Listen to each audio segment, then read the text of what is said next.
The Galactic Council chamber stretched across 3 levels, filled with representatives from 200 civilized species. The air hummed with translator devices converting thousands of languages into comprehensible speech. At the center podium stood Ambassador Velthor, a tall crystalline being whose body reflected light in sharp angles. He spoke with absolute confidence. "The human settlement on Redstone 6 violates our mining rights. They built their colony in our designated zone. The Kryn Dominion demands immediate removal of all human presence from that world."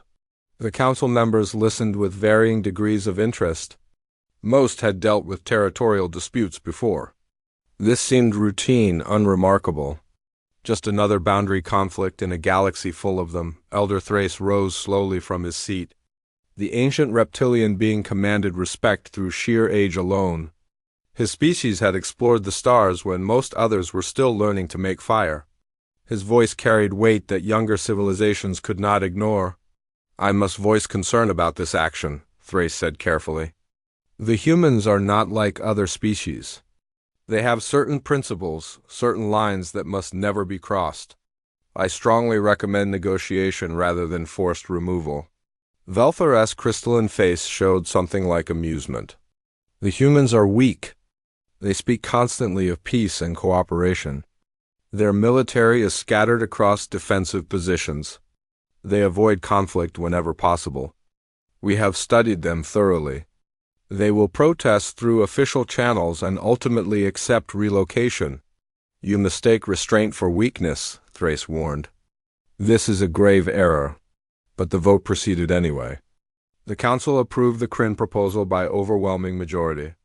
Only 3 species abstained, all of them ancient races who had observed humanity longer than the others. Their silence spoke volumes that no one heeded. In the observation gallery, Captain Rita Volkov watched the proceedings with mounting dread. She had served in the Terran diplomatic corps for 15 years after a distinguished military career. She understood politics, understood how the council operated. But she also understood her own people in ways these aliens never could.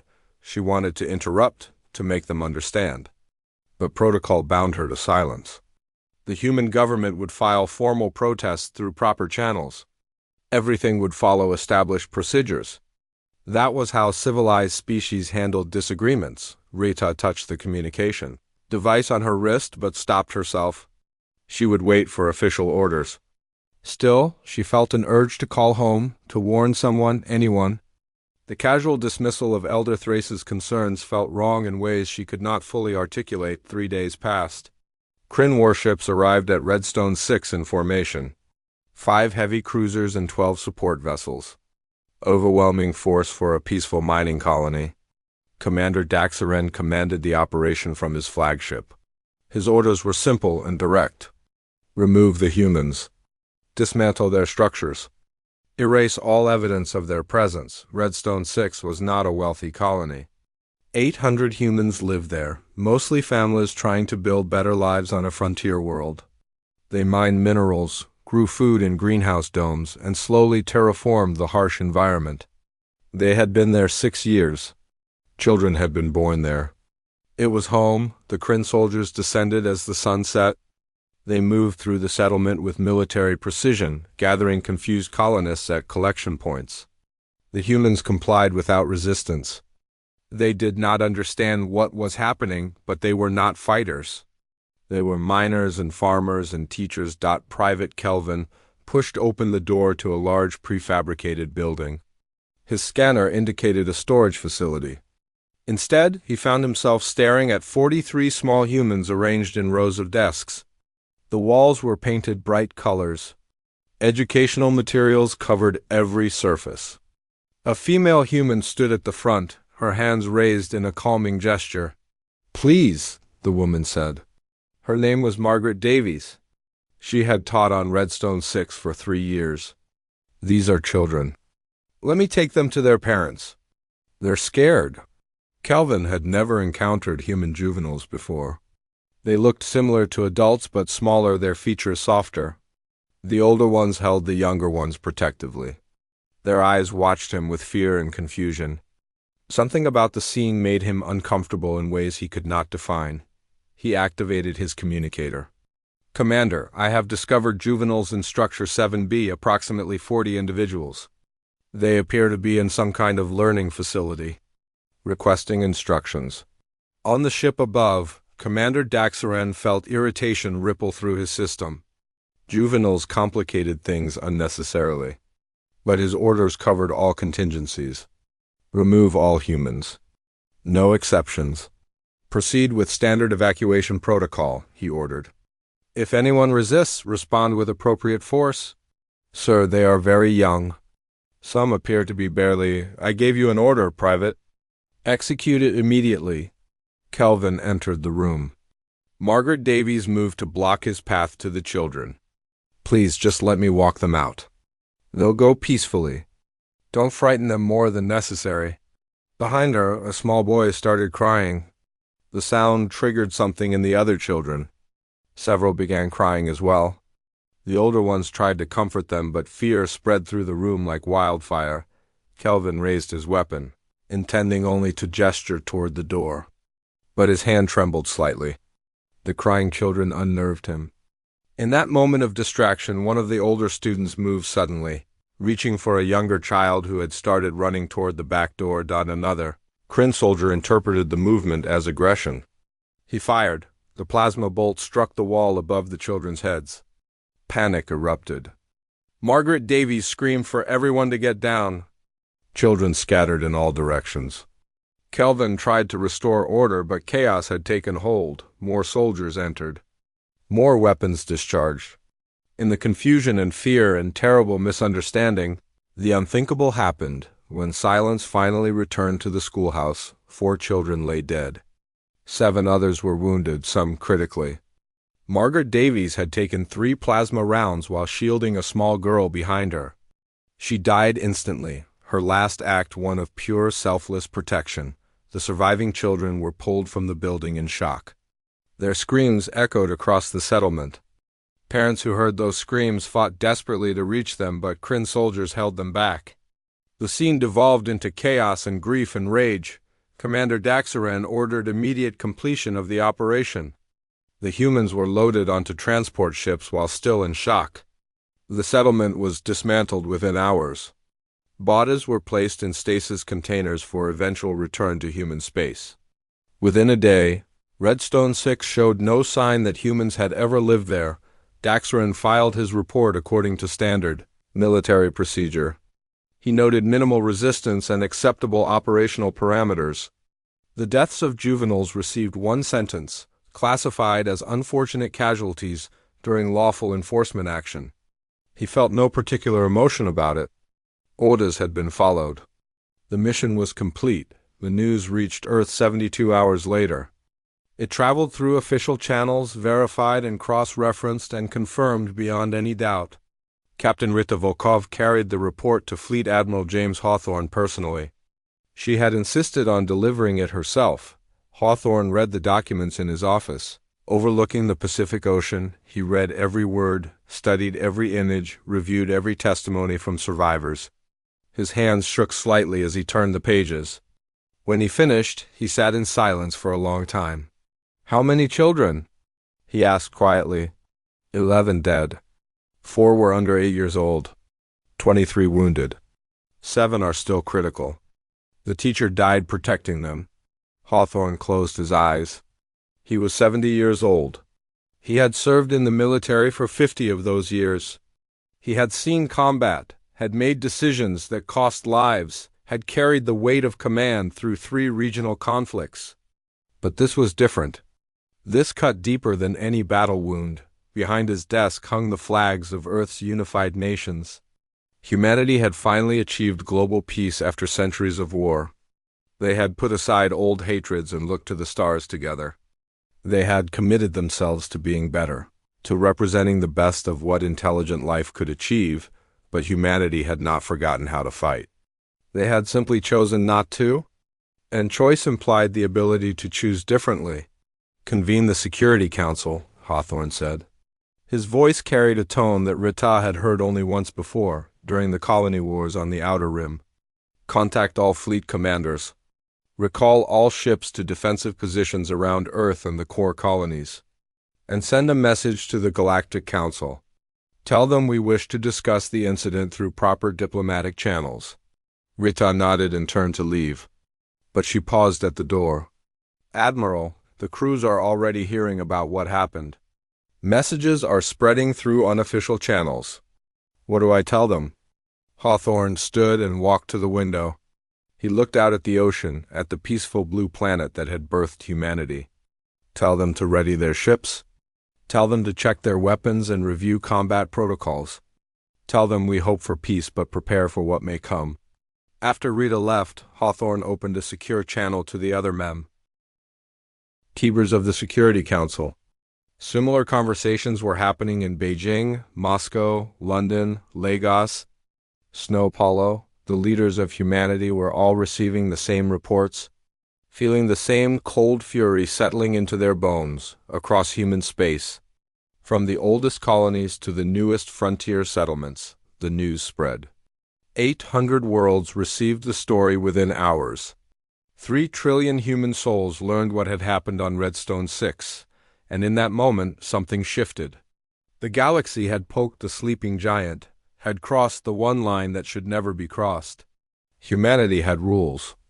Many rules, but the first and most sacred rule was simple: protect the children. Someone had broken that rule, and now the galaxy would learn why humanity's long peace had been a choice, not a necessity. Elder Thrace sat alone in his chamber on the council homeworld. The room was dark except for bioluminescent plants that provided soft blue light. He had lived for 12,000 years, had witnessed the rise and fall of civilizations, had seen empires burn and species go extinct. Age granted perspective that younger beings could never comprehend. He opened an ancient datapad, one of the first created during humanity's integration into galactic society. The file contained cultural briefings from initial contact, warnings and guidelines for interacting with the strange species from the small blue world. One passage caught his attention. It was written by an early human ambassador during the first cultural exchange. The text read, "We are capable of great compassion and terrible violence. We choose compassion. But harm our children and you will understand why our ancestors fought their way from caves to the stars.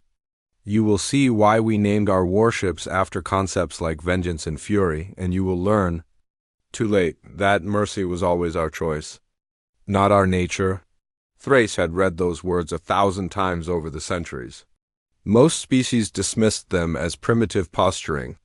They looked at humanity's peaceful expansion, their diplomatic solutions, their reluctance to engage in military action. They saw weakness. They saw wrong. He initiated a communication channel to the few other elder species representatives, ancient beings who remembered when humanity first arrived in the galactic community. When the connection established, he spoke without preamble. "The Kryn have killed human children. 11 of them.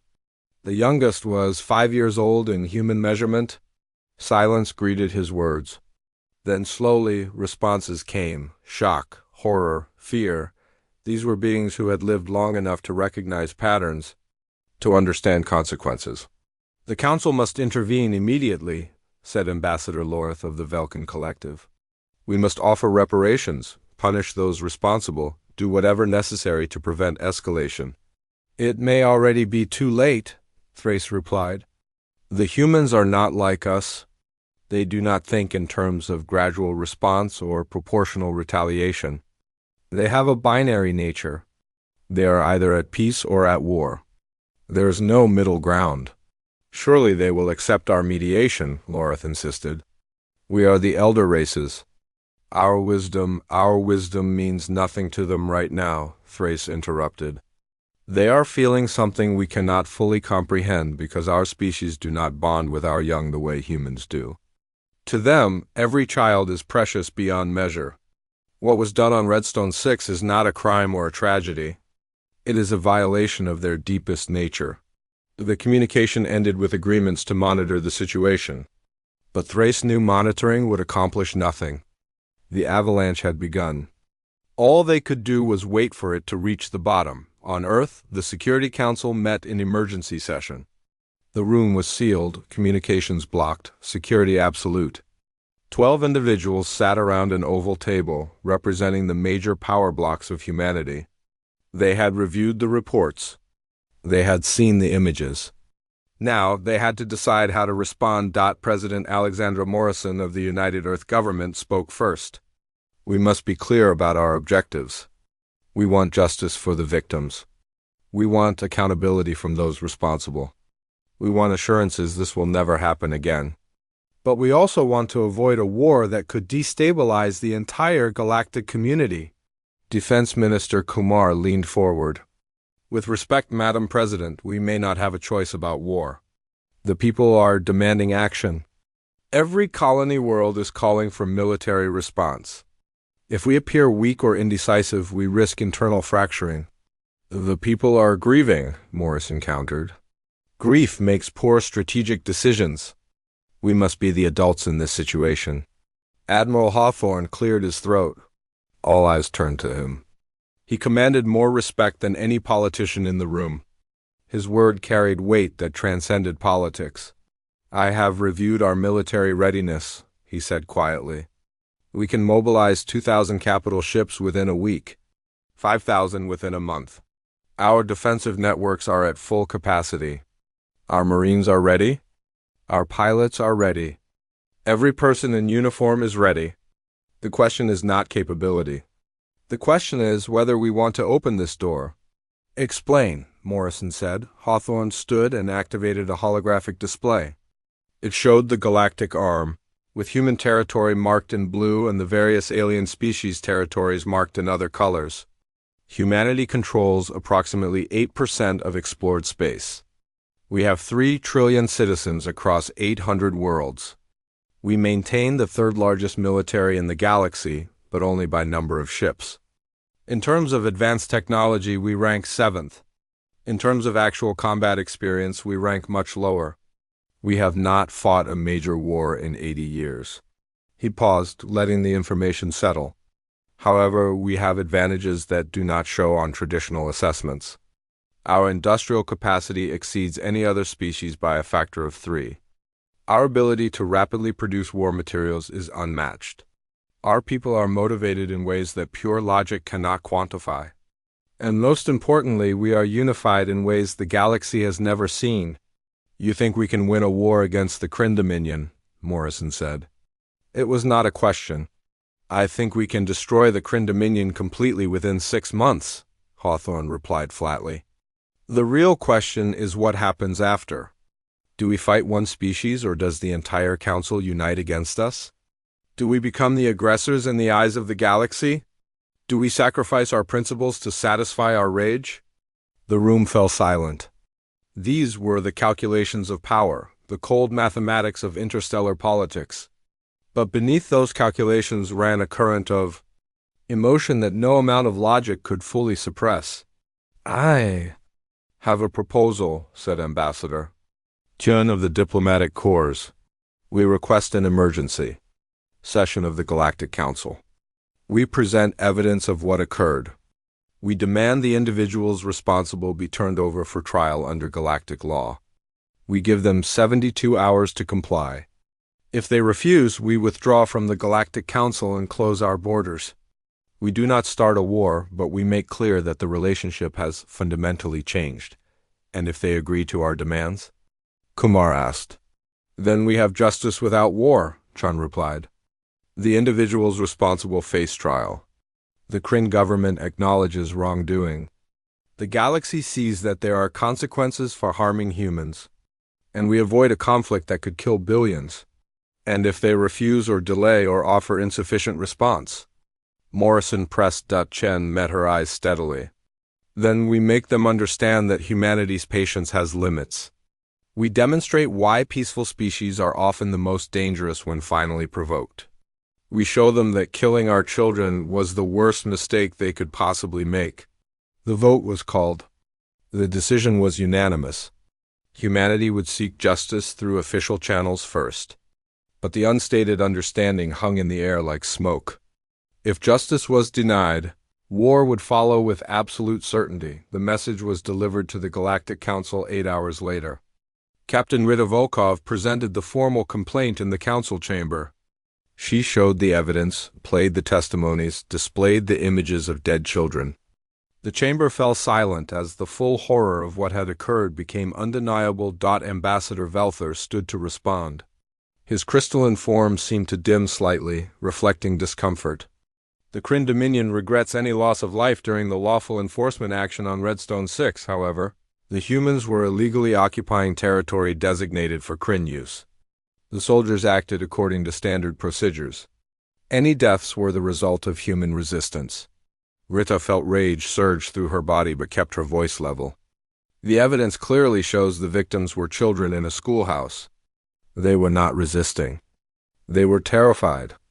Your soldiers opened fire on children. Your evidence shows a confused situation with multiple contributing factors, Velther countered. To characterize this as a deliberate targeting of juveniles is inflammatory and inaccurate. The Kryn Dominion is willing to offer modest compensation for the unfortunate incident, but we will not accept blame for actions taken during legitimate territorial enforcement. Rita wanted to leap across the chamber and tear the smug alien apart with her bare hands. Instead, she delivered the prepared statement in a voice cold enough to freeze hydrogen. The United Earth government demands the following. First, Commander Daxaren and all soldiers involved in the operation will be immediately arrested and turned over to neutral authorities for trial. Second, the Kryn Dominion will issue a formal apology and acknowledgement of wrongdoing. Third, reparations will be paid to the families of the victims. Fourth, the territorial claim on Redstone 6 will be permanently withdrawn. You have 72 hours to comply with all demands. Failure to do so will result in immediate withdrawal of humanity from the Galactic Council and cessation of all diplomatic relations with the Kryn Dominion. The chamber erupted in noise.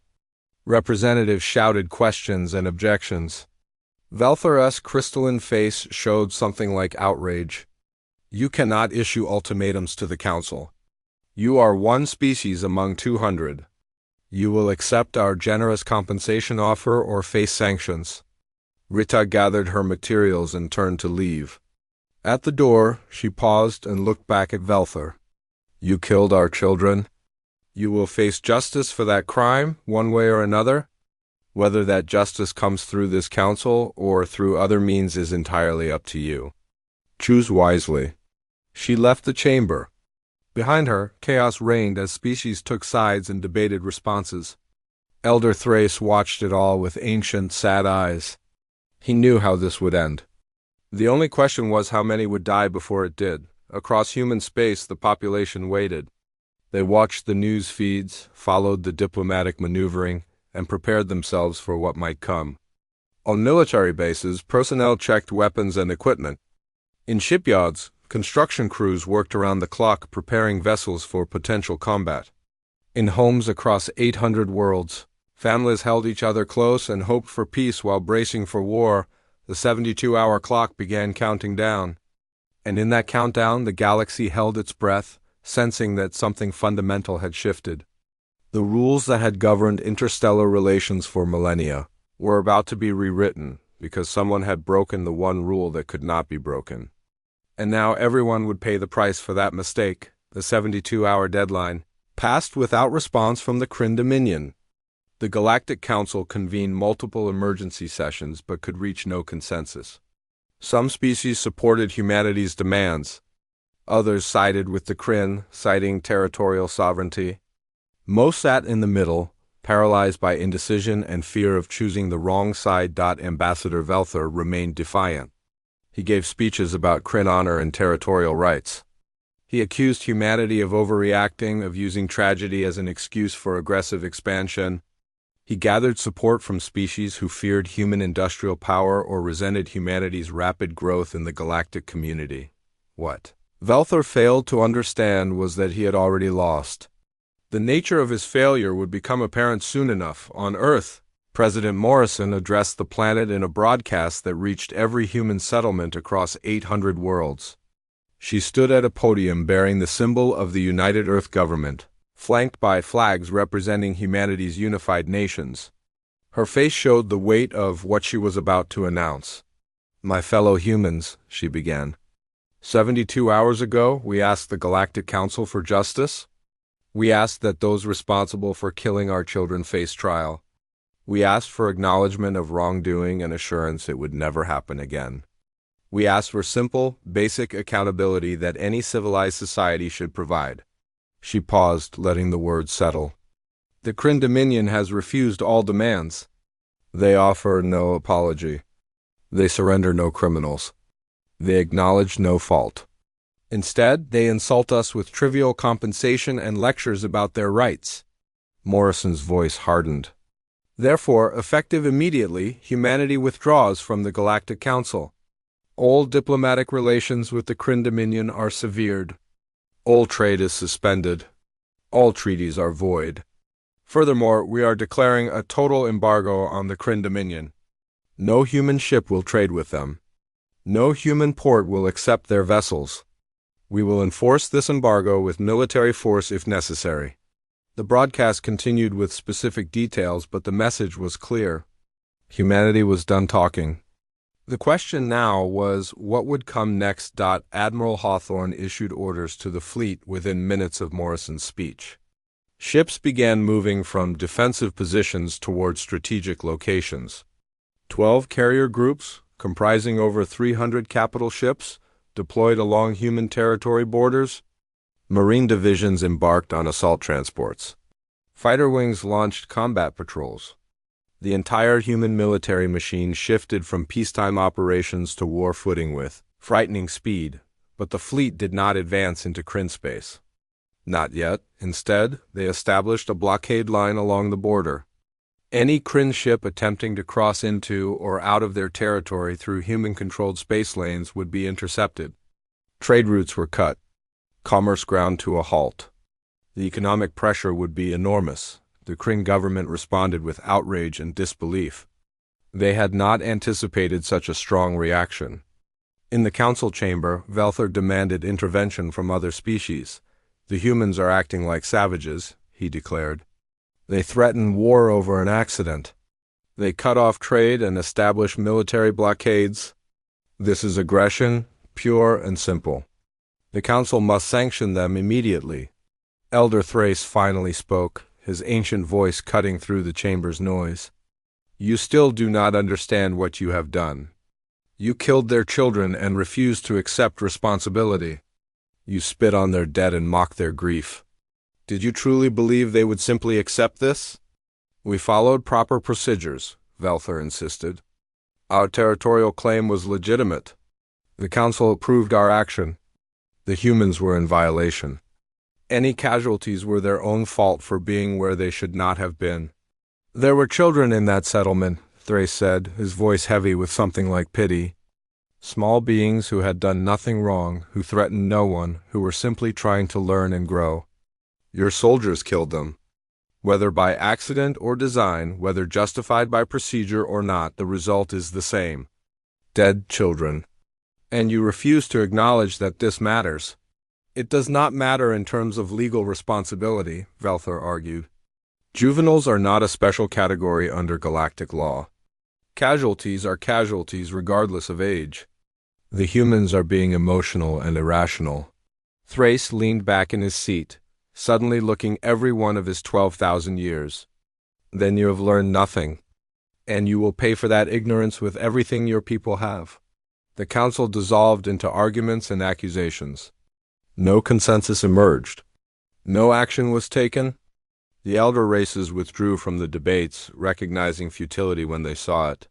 The younger species continued bickering while the galaxy waited to see what humanity would do next. That they did not have to wait long. Commander Robert Volkov stood on the bridge of the battleship Retribution, watching the tactical display. His ship was part of the Fifth Fleet, stationed along the border facing Kryn space. 300 vessels stretched across a dozen star systems. Creating an impenetrable wall, a communication came through from Fleet Command. Admiral Hawthorne's face appeared on the screen, his expression grave. All commanders, execute Operation Reckoning. Authorization code follows.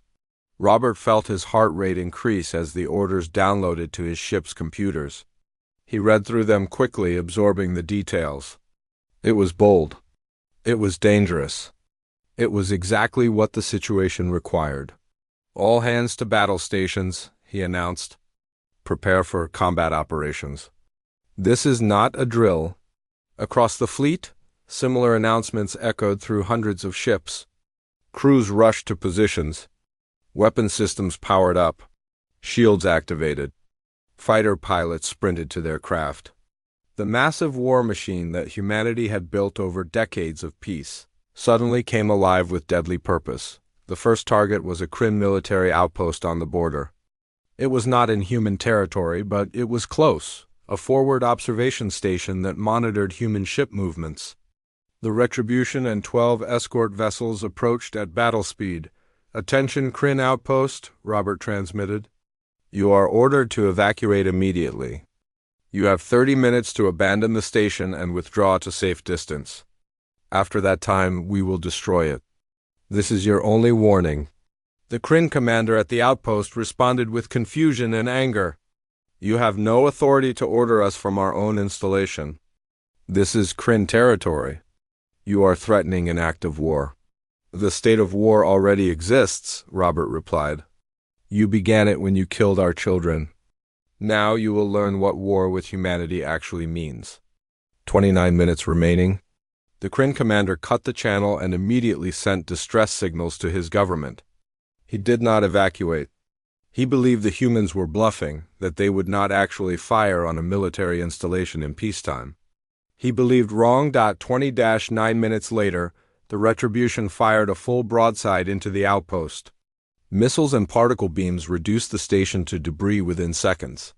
The Kryn personnel who had refused to evacuate died instantly. Not a single human shot was fired in anger before that moment, but once fired, the shots did not miss. Similar attacks occurred at 17 other Kryn positions along the border. Forward bases, observation posts, communication relays, all received 30-minute warnings. Most evacuated. Some did not. Those that remained were destroyed without hesitation or mercy. The Kryn military responded immediately. Warships mobilized. Battle flats formed. They moved toward human space, intent on retaliation and intimidation. They expected the humans to retreat once faced with serious military force. They expected wrong. The first major engagement occurred in the Helios system, a border region claimed by both species. 3 Kryn cruisers encountered a human patrol group consisting of 1 destroyer and 4 frigates. The Kryn commander confidently ordered the human ships to withdraw. The human commander responded by launching missiles. The battle lasted 11 minutes. When it ended, all 3 Kryn cruisers were destroyed or disabled. The human destroyer had moderate damage. 2 frigates were lightly damaged. The disparity shocked both sides. Kryn commanders reviewed the engagement recordings with growing horror. The human ships moved faster than expected. Their targeting systems were impossibly accurate. Their weapons hit harder than intelligence reports suggested. Their coordination was flawless. And most disturbing, they showed no hesitation, no mercy, no reluctance to press every advantage. More battles followed over the next 48 hours.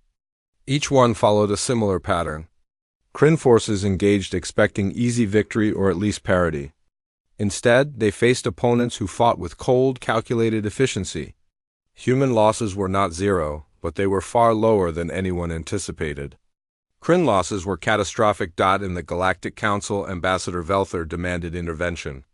The humans are committing acts of unprovoked aggression. They are destroying our military installations. They are attacking our ships in neutral space. This must be stopped. But no help came. Other species watched the unfolding conflict with mounting concern. Some had defensive pacts with the Kryn, but none wanted to honor them. The humans had made their case clear. This was about justice for murdered children, not territorial expansion. Any species that sided with the Kryn would be siding against that principle. More importantly, every species with intelligence capabilities was analyzing the battles. They saw what the Kryn were too proud to admit.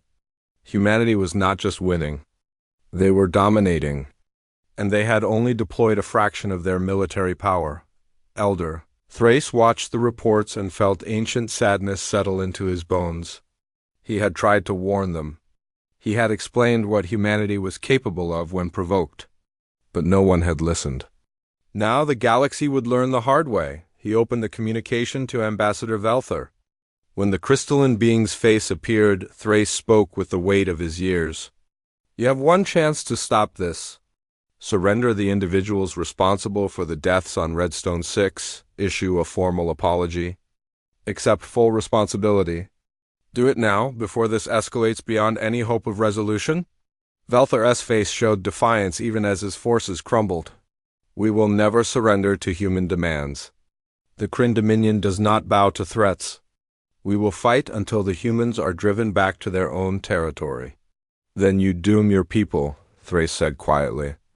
Because the humans will not stop. They will not negotiate. They will not show mercy. You killed their children and refused to acknowledge it. Now they will kill your civilization and feel no guilt about it. Velthor cut the communication. In his pride and arrogance, he still believed the Kryn could prevail. He still thought humanity would eventually tire of the conflict and return to peace. He still did not understand what he had unleashed. On the Retribution, Commander Robert Volkov received new orders. The offensive was expanding. Human forces were preparing to strike deeper into Kryn territory. The message from Admiral Hawthorne was clear and simple. They wanted war? Give it to them. Robert looked at his crew, saw determination in every face. They knew what they were fighting for. Every time they fired weapons, they were speaking for 4 children who would never grow up, 7 wounded who would carry scars forever, a teacher who died protecting her students. They were the fist of humanity's rage, and that fist would not stop swinging until justice was done. The war entered its 3rd week with devastating momentum. Human forces pushed deep into Kryn territory, overwhelming defensive positions and destroying military infrastructure with surgical precision. The Kryn military, once considered formidable by galactic standards, found itself outmatched in every engagement. What made the campaign most terrifying was not the human military superiority but the cold calculation behind every action. Humans did not attack blindly or with rage. They struck with purpose, targeting command centers, supply lines, communication networks. They isolated Kryn forces, cut off reinforcements, and then systematically destroyed them. It was warfare as mathematics, brutally efficient and utterly remorseless. Commander Daxaran, the Kryn officer who had overseen the Redstone 6 operation, found himself trapped on a fortified military station deep in Kryn space. He had believed himself safe there, protected by layers of defensive systems and thousands of soldiers. But safety was an illusion when facing an enemy that had decided you would face justice. The station's alarms screamed warnings as human ships emerged from faster-than-light travel at the system's edge. Daxaran rushed to the command center, his antennae twitching with stress. How many ships? He demanded. 53 capital vessels, the sensor operator reported. Multiple smaller craft. They are broadcasting a message. The communication played on every screen in the station. A human officer appeared, her face cold and emotionless. Captain Rita Volkov had personally requested to deliver this message. Commander Daxaran, you are responsible for the deaths of 11 human children on Redstone 6. You are a war criminal under both human and galactic law. You have 1 hour to surrender yourself into custody. If you comply, the personnel on that station will be allowed to evacuate safely. If you refuse, we will destroy the station and everyone on it. This is not a negotiation. This is a statement of fact. You have 1 hour. Daxaran felt fear for the first time in his military career. Around him, the station's crew looked at him with expressions ranging from concern to outright hostility. They had all seen the reports of human attacks. They knew humanity did not make empty threats. We must surrender him, one of the senior officers said. They will kill all of us if we do not. I am a Kryn commander, Daxaran protested. I followed orders. I did nothing wrong. The Dominion will protect me. The Dominion is losing this war, the officer replied. They cannot protect themselves, let alone you. We have families. We have lives. We will not die for your mistakes. The hour passed quickly as debate raged through the station. Some argued for defending Daxaran as a matter of principle. Others demanded his immediate surrender. As the deadline approached, the senior officers made their decision. They seized Daxaran, placed him in restraints, and transmitted their surrender. The human fleet held position while Kryn personnel evacuated the station. When the last shuttle departed, Marines boarded and took custody of Daxaran. Then, as promised, the humans destroyed the now empty station, reducing it to scrap metal and debris. The message was clear. Even surrender did not erase consequences. Similar operations occurred across Kryn space. The soldiers involved in the Redstone 6 incident were hunted systematically. Some surrendered. Some fought and died.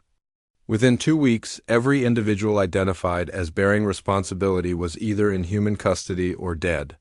The efficiency of the operation sent shockwaves through the galactic community, but the war did not end with the capture of the responsible parties. Humanity had learned a lesson that day on Redstone 6, and they intended to ensure the galaxy learned it too. The lesson was simple: harm human children and face total destruction of your civilization. The Kryn government finally attempted negotiations. Velthor, stripped of his ambassador position and replaced by more pragmatic leaders, found himself desperately trying to arrange peace talks. But humanity set terms that were non-negotiable. President Morrison delivered them in a broadcast that reached every inhabited world in the galaxy. The Kryn Dominion will agree to the following terms. First, all individuals responsible for the deaths on Redstone 6 will face trial in a neutral court with human observers. Second, the Kryn government will issue a formal apology acknowledging full responsibility. Third, reparations totaling 5 trillion credits will be paid to the victims' families and the Redstone 6 survivors. Fourth, Kryn military forces will be reduced by 70% over the next 5 years with inspections by neutral observers. Fifth, the Kryn Dominion will cede the disputed border systems to human administration. These terms are final. Accept them or your government will cease to exist. The Kryn leadership, facing military collapse and domestic unrest, accepted every term. The surrender was signed aboard a human flagship, with representatives from neutral species present as witnesses. The Kryn delegation signed the documents with shaking hands, understanding that their once powerful dominion had been reduced to a secondary power in a matter of weeks, but the true impact of the war extended. Far beyond the Kryn, every species in the galaxy watched humanity's display of military power with new understanding. The peaceful traders who preferred negotiation to conflict. The diplomats who spoke endlessly about cooperation. The species that seemed soft and emotional compared to hardened warrior races. They had revealed their true nature. Humanity was not peaceful because they were weak. They were Piak. Ethel because they chose to be. And that choice could be revoked. In the Galactic Council chamber, now without human representation, an emergency session convened to discuss the implications. The room buzzed with anxious conversation. Many species had territorial disputes with humanity. Many had made assumptions about human capabilities. All of those assumptions had been proven catastrophically wrong. Elder Thrace addressed the assembly, his ancient voice carrying to every corner of the chamber. You have seen what we warned you about. Humanity fights differently than we do. They do not seek glory or territorial expansion. They do not wage war for pride or resources. But when their fundamental values are violated, when their children are harmed, they become something else entirely. They are dangerous, a delegate from the Tarkan Empire declared. They must be contained. Their military must be restricted. We cannot allow one species to hold such power. Thrace turned his ancient eyes on the speaker. You have learned nothing. Humanity does not want power over others. They want only to protect their own. You saw how they conducted this war. They struck military targets. They minimized civilian casualties. They gave warnings before attacks. They offered terms that, while harsh, allowed the Kryn to survive as a species. This was not genocide. This was justice. Justice! The Tarkin delegate laughed bitterly. They destroyed the Kryn military infrastructure completely. They dictated terms like conquerors. They show no mercy. They showed perfect mercy, Thrace replied. The Kryn civilization still exists. Their people still live. Their worlds still function. Humanity could have done far worse. They could have turned Kryn worlds into glass. They could have demanded total surrender and occupation. They could have treated the Kryn as the Kryn treated those children. But they did not. They administered justice and then stopped. That is mercy. The chamber fell silent as the implications sank in. Humanity had fought with one hand, using a fraction of their military power. They had achieved total victory in weeks against a species considered militarily powerful. And they had done it while adhering to ethical standards that most species abandoned during warfare. What do we do now? Someone asked quietly. We learn, Thrace said. We remember. And we make absolutely certain that no species ever harms human children again. Across the galaxy, governments scrambled to review their policies regarding humanity. Treaties were revised to include explicit protections for human civilians, especially children. Trade agreements added clauses guaranteeing the safety of human settlers. Military protocols were updated to include strict rules of engagement when human populations were involved. It was not fear alone that drove these changes, though fear played a role. It was also respect. Humanity had demonstrated that they possessed both the capability for terrible violence and the discipline to restrain it. They had shown they could be pushed to war but would not abuse victory. They were strong enough to destroy but wise enough to show mercy. These were the qualities of a species that could be trusted. If never crossed on Earth, the celebrations were muted. Humanity had achieved victory and secured justice for the victims of Redstone 6, but the cost had been paid in blood. Both human and Kryn, thousands of soldiers had died. Civilians on both sides had suffered. The burden of warfare, even just warfare, weighed heavily. Admiral Hawthorne attended the memorial service for the human casualties. He stood among families who had lost sons and daughters, parents and siblings. He delivered the eulogy for warriors who had fallen in defense of human values and human children. We did not want this war, he said to the assembled mourners. We sought peace and received violence. We asked for justice and received mockery. So we administered justice ourselves, as we had every right to do. These men and women died so that no other human child would suffer what happened on Redstone 6. They died so that the galaxy would understand that humanity's peaceful nature is a choice, not a weakness. And they died knowing that their sacrifice ensured the safety of generations yet unborn. He paused, looking over the rows of flag-draped caskets. Let us honor them by remembering why we fought. Not for conquest or glory, but for the simple principle that children must be protected. That is the first rule, the most sacred rule. And we have written that rule in fire across the stars so that no one will ever forget it again. The service concluded with a military honor guard firing volleys into the sky. The sound echoed across the memorial ground, a reminder of what had been lost and what had been preserved. Captain Rita Volkov stood at a distance, watching the ceremony.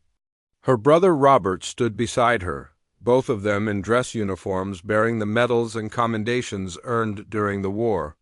They said nothing for a long time, simply bearing witness to grief and sacrifice.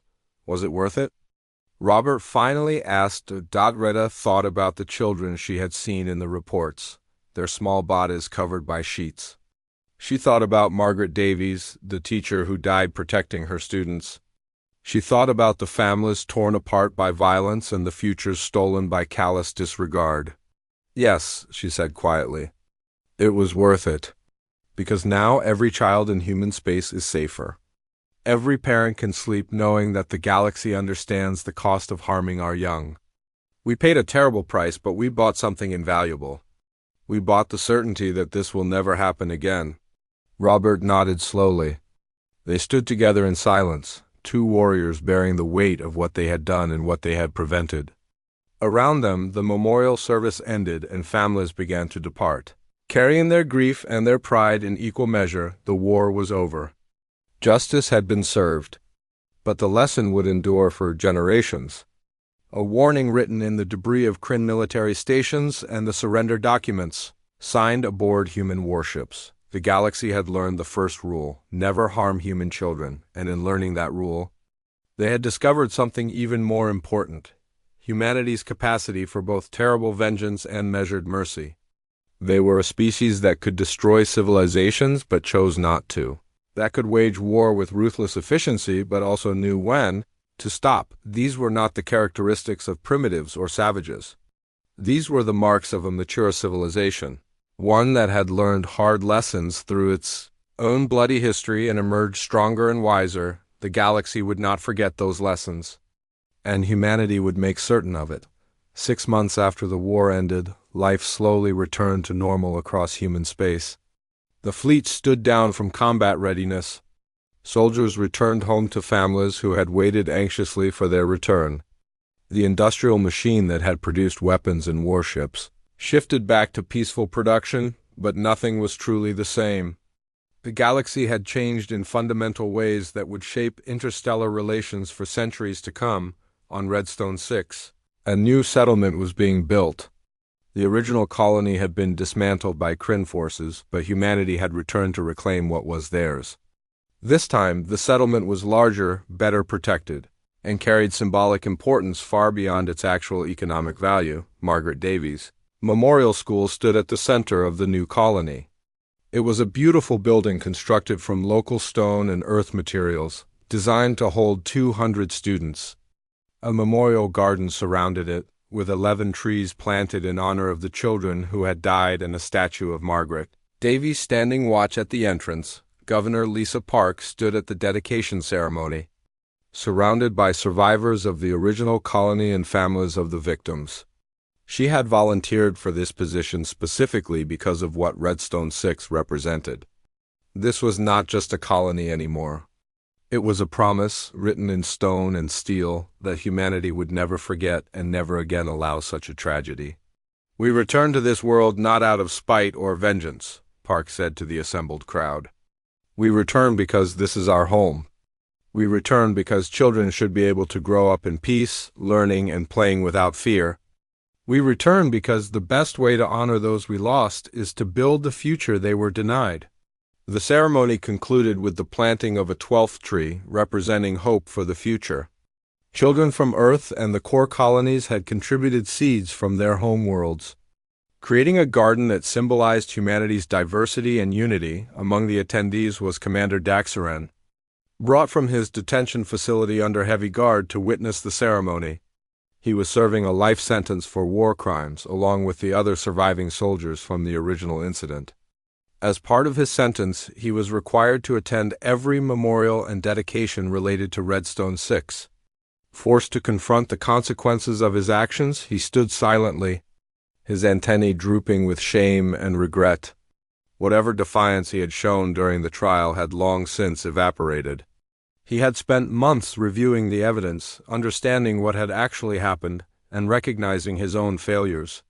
He would spend the rest of his life carrying the weight of 11 dead children and the war that had resulted from his actions. In the Galactic Council chamber, now restored to include human representatives, significant changes had taken place. The Council had passed sweeping reforms addressing the treatment of civilian populations during territorial disputes. New protocols required extensive verification before any forced relocation. Special protections were established for children of all species. These reforms became known as the Redstone Protocols, and they represented the most significant change to galactic law in thousands of years. Every species ratified them, understanding that failure to do so would result in immediate isolation from the galactic community. Ambassador Terrence Wilson represented humanity at the Council now. He was younger than most ambassadors, chosen specifically because he represented a new generation that had grown up knowing both peace and war. His first speech to the Council addressed the changes directly. We did not want to teach these lessons through violence, Wilson said. We would have preferred that common decency and basic morality guided behavior without the need for military action. But we are pragmatic enough to acknowledge that sometimes force is the only language certain parties understand. We hope that the Redstone protocols will prevent future tragedies. But make no mistake, humanity will enforce these standards with our full military capability if necessary. The council members listened with respectful attention. There were no dismissive comments, no casual arrogance. Humanity had earned respect through demonstrated capability and measured response. They were now recognized as a major power, one that commanded attention and cooperation. Elder Thrace approached Wilson after the session concluded. The ancient being moved slowly, his great age evident in every movement. But his eyes remained sharp and knowing. "You have changed the galaxy," Thrace said. "Not through conquest or intimidation, but through principled action." "That is rare and precious." Wilson smiled tiredly. "We paid a terrible price for these changes. I hope they prove worth the cost." "They will," Thrace assured him. "Because every child born in the galaxy from this day forward will live in a universe that recognizes their right to protection. That is worth any price." They stood together, watching other delegates file out of the chamber. The galaxy had indeed changed, and not all the changes were visible yet. But they would unfold over time, creating a safer and more just interstellar community on Earth. The Security Council met to review the lessons learned from the war. The session was classified, limited to a small group of military and civilian leaders. They analyzed every battle, every decision, every outcome. Not to celebrate victory, but to understand how to avoid repeating the circumstances that led to war. Admiral Hawthorne presented the final report. "We achieved our objectives completely. The individuals responsible for the Redstone 6 incident faced justice. The Kryn government accepted responsibility and paid reparations. The galactic community implemented protections to prevent similar incidents. However, we must acknowledge the cost. We lost 3,000 soldiers. We spent resources equivalent to 5 years of peacetime military budget. We created enemies and resentments that will persist for generations. War, even just war, carries consequences that extend far beyond the immediate conflict." President Morrison nodded thoughtfully. "What is your recommendation going forward, Admiral?" "Maintain our military strength," Hawthorne replied immediately. "The galaxy now understands our capability, and that understanding is the foundation of deterrence. But equally important, we must invest in cultural exchange and education. We need other species to understand why we react the way we do. Not through fear, but through genuine comprehension of human values. If they understand why we protect our children so fiercely, they are less likely to threaten them." The Council discussed implementation of these recommendations for hours. They agreed on a dual approach: maintain military readiness while expanding cultural diplomacy. Humanity would remain capable of terrible violence, but would work tirelessly to make that violence unnecessary. In academic institutions across human space, new courses were developed studying the war and its implications. Military academies analyzed the tactics and strategies. Diplomatic schools examined the negotiation failures that led to conflict. Ethics departments debated the morality of the human response and the appropriate limits of retaliation. Professor Marcus Chun taught one such course at the University of Terra. His students represented the next generation of leaders, the ones who would inherit the galaxy humanity had reshaped. He posed questions designed to challenge their assumptions and deepen their understanding. Was humanity's response to the Redstone 6 incident proportional? He asked his class. "We destroyed the Kryn military capacity completely over the deaths of 11 children. Some argue this was excessive. Others argue it was the minimum necessary response. What do you think?" The debate that followed was passionate and thoughtful. Students argued from multiple perspectives, grappling with the complexity of justice and vengeance, of punishment and deterrence, of moral absolutes and pragmatic necessity. These were the conversations that would shape humanity's future. These young people would become the admirals and ambassadors, the governors and counselors who would navigate the galaxy's next challenges. Their understanding of what had happened and why it mattered would determine whether the lessons learned in blood would endure. At the Redstone 6 Memorial on Earth, families of the victims gathered on the anniversary of the tragedy. A simple monument listed the names of the 11 children and Margaret Davies. Flowers covered the base, left by mourners from across human space and beyond. Representatives from dozens of alien species had sent tributes, acknowledging the significance of what these deaths had meant. Thomas Davies, Margaret's husband, stood before the monument with his 2 adult children. They had all struggled with her death, with the sudden violence that had stolen her from them. But they had also found meaning in how the galaxy had responded. She would have liked what happened after, Thomas said quietly. Not the war itself, but what it accomplished. She dedicated her life to protecting children and teaching them. Now, children across the galaxy are safer because of what she did, because of how humanity responded to her death. That is a legacy she would have been proud of. His children nodded, tears streaming down their faces. Around them, other families held similar vigils, finding what comfort they could in community and shared purpose. The galaxy moved forward, carrying the weight of history and the hope of a better future. The Redstone protocols were enforced strictly. The first time a species violated the protections for civilian populations, human warships appeared within hours. No shots were fired because none were necessary. The presence alone reminded everyone of what happened when the rules were broken. Slowly, the memory of the war faded into history. New generations grew up knowing about it only through textbooks and documentaries. But the fundamental change it caused remained. Children were protected. Civilians were safeguarded. The casual violence that had characterized some territorial disputes became unthinkable. Commander Robert Volkov retired from active service and took a position training the next generation of naval officers. He taught them tactics and strategy, but he also taught them restraint and mercy. He shared his experiences from the war, the victories, and the costs, ensuring they understood that military power was a tool to be used wisely, not casually. We have the capability to destroy civilizations, he told his students. That is a terrible responsibility. Every time you consider using force, you must ask yourself if it serves justice or merely satisfies anger. You must understand the difference between punishment and revenge. And you must always remember why we fought the Redstone War, not for conquest or glory, but to protect children. Never lose sight of that principle. His students listened and learned, carrying those lessons forward into their own careers.